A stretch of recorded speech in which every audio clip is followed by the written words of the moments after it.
PDSU తన తెలంగాణ రాష్ట్ర 23వ మహాసభలను వరంగల్ జిల్లా కేంద్రంలో జనవరి 5, 6, 7 తేదీలలో చాలా ఉత్తేజపూరితంగా నిర్వహించుకొని ముగించుకోవడం జరిగింది.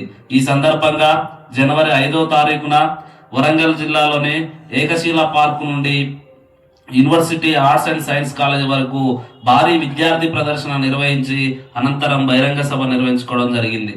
తర్వాత ఎంపికైనటువంటి డెలిగేట్స్తో ప్రతినిధుల సభ నిర్వహించుకొని నూతన కార్యవర్గాన్ని ఎన్నుకోవడం జరిగింది.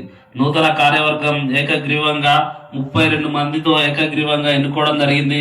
నూతన అధ్యక్షునిగా పి మహేష్, ప్రధాన కార్యదర్శిగా పొడపంగి నాగరాజు ఏకగ్రీవంగా ఎన్నికయ్యారు.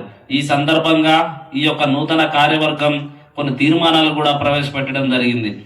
నూతన జాతీయ విద్యా విధానాన్ని రద్దు చేయాలని, అదేవిధంగా విద్యార్థులకు విద్యార్థి సంఘ ఎన్నికలు నిర్వహించాలని, పెండింగ్లో ఉన్నటువంటి ఫీజు రియంబర్స్మెంట్ స్కాలర్షిప్స్లను విడుదల చేయాలని చెప్పేసి అనేక తీర్మానాలను ప్రవేశపెట్టడం జరిగింది. భవిష్యత్తులో ఈ యొక్క నూతన కార్యవర్గం కేంద్ర రాష్ట్ర ప్రభుత్వాలు అవలంబిస్తున్నటువంటి ప్రజా వ్యతిరేక విధానాలపైన, విద్యార్థి వ్యతిరేక విధానాలపైన అల్పెరగని పోరాటాలు నిర్వహించి విద్యారంగ సమస్యల పరిష్కారం కోసం తన వంతు కృషి చేస్తామని చెప్పేసి ఈ సందర్భంగా తెలియజేస్తా ఉన్నాం.